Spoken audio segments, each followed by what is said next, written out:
Lorenzo Richardson. Good evening, board. Please. Here tonight on behalf of Georgia City branch of the NAACP. First, I'd like to say congratulations on getting the funding finally for PS20 number 3. It's been a long time coming, and I hope that everything works well with the construction and that it will be a wonderful learning environment for our young people. Second, I still have yet to get the answers to the questions that I posed last month. Who will be responsible for providing me with that information?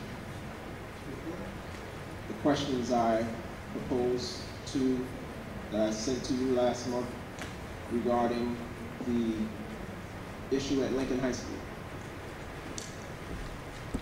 I do remember your questions. I don't remember them specifically. I mean, through the chair, I'm sorry. Some of those answers I can't give you, sir, because we are still at that level. But if you give me those questions again, I'll ask the lawyer, can I do? What were the questions? Okay, I sent them via email. I do remember that. And I sent them off. I'll send them to you again in writing so we don't have to. But a lot of those questions you won't get answers to. Okay, well, you will answer not, what and you I can. have to tell you that you will not. You can give me a yes. I just want an answer, whether it's a yes or a no, or if you can't answer it, but that's still a response. Thank you. Now, I'll move on to... Wait, excuse me. Yes. I'm just finding out that you did get a response where we could give you responses, and you got that. My deputy superintendent tells me that happened. It was mailed when? 2 weeks ago. 2 weeks ago. Okay. So with those things that could be answered, they were answered. Well, I haven't received it. And I did provide an address. Okay. All right.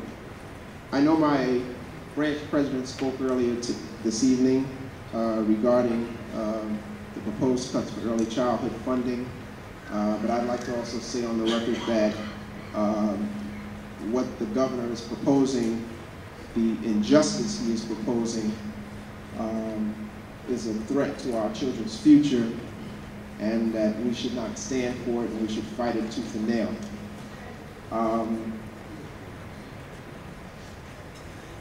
My final comment is related to your school suspension report. And I'm trying to find out if the specific offense of bullying is included in any of these offenses on your report. Can you tell me that? And if so, which offense is it, which category offense is it under? Could you repeat that question again for the superintendent? Okay. The question is about bullying. You have a school suspension report based on offenses: disruptive behavior, threats of violence, a violation of detention policy, fighting, false fire alarm, vandalism, violent and/or criminal act, etc. I just want to know if bullying is under one of these categories or if it is not included in this report at all. The answer to your question is it's probably not included in that report at all. Okay. The reason why I'm asking is because it's become a big thing. We have a huge initiative and a website. So will this be included in a future report, even if not part of suspensions, but incidents of bullying being reported? The answer to your question is through the chair, that it will be reported. We have a mechanism. We've sent out a letter to all of the principals, and anytime these incidents happen, we have coaches within those buildings that are dealing with that.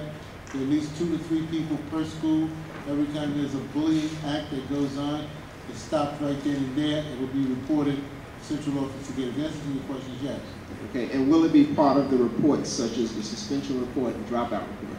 This is something that's brand new, so I don't know that will it be a part of the suspension report or not. It could be, but there will be a report on bullying, so we as administrators, social superintendents, principals, and everybody can look at that so we can deal with that issue. Will it be available to the public? Will the bullying report will be going to the public? Yes. It'll probably be up on our web, and depending on what we have to do, the answer to your question is yes. Thank you. Okay.